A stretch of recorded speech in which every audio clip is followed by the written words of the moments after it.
Hello বন্ধুরা, শুভ দুপুর সবাইকে। সবাই কেমন আছো? আশা করি সবাই ভালো আছো। তো আজকে আমি নিয়ে চলে এসেছি একটা নতুন রেসিপি, সর্ষে দিয়ে পমফ্রেট মাছের ঝাল।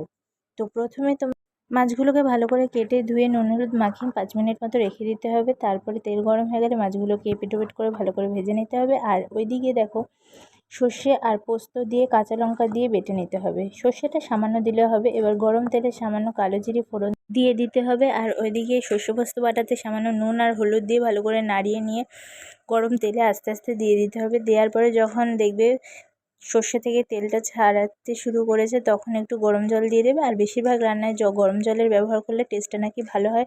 সামান্য একটু চিনি দিতে পারো দিলে। আর এদিকে দেখো, মা কিন্তু গোটা গোটা কাঁচা লঙ্কাই দিয়ে দিয়েছে, কারণ ঝাল যে যেরকম খাবে সে সেরকমভাবে ঝালটা ডলে নেবে ভাতে।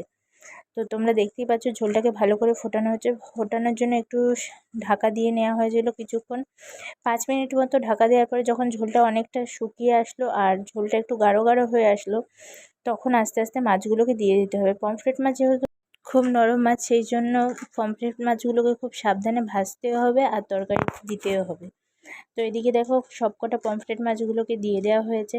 দিয়ে কিছুক্ষণ আবার ঢেকে দেওয়া হয়েছিল, জানো তো, সেটা আমি নিতে ভুলেই গেছি। তো একটু ভালো করে ঝোলটা যাতে মাছগুলোতে ঢুকে যায়, সেই জন্য মাছগুলোকে হালকা হালকা করে সরিয়ে দেওয়া হচ্ছে। সরিয়ে দেওয়ার পরে আরও 10-15 মিনিট মতো ঝোলটাকে ফুটিয়ে নিয়ে যখন ঝোলটা আরও গাঢ় হয়ে গেল আর দেখে মনে হচ্ছিলো যে মাছগুলোর ভিতরে যখনই ঝোলটা ঢুকে গেছিলো, তখন 5 মিনিট মতো ঢাকা দিয়ে রেখে আবার গ্যাসটা বন্ধ করে দেওয়া হয়েছিলো। গ্যাসটা বন্ধ করে দেওয়ার পরেও কিন্তু ঢাকাই ছিল। তো ফাইনালি দেখো হয়ে গেছে, আর খেতে কিন্তু খুব ভালো হয়েছিল, টেস্টি ছিল। ভালো লাগলে লাইক করো, সাবস্ক্রাইব করো, ভালো থেকো।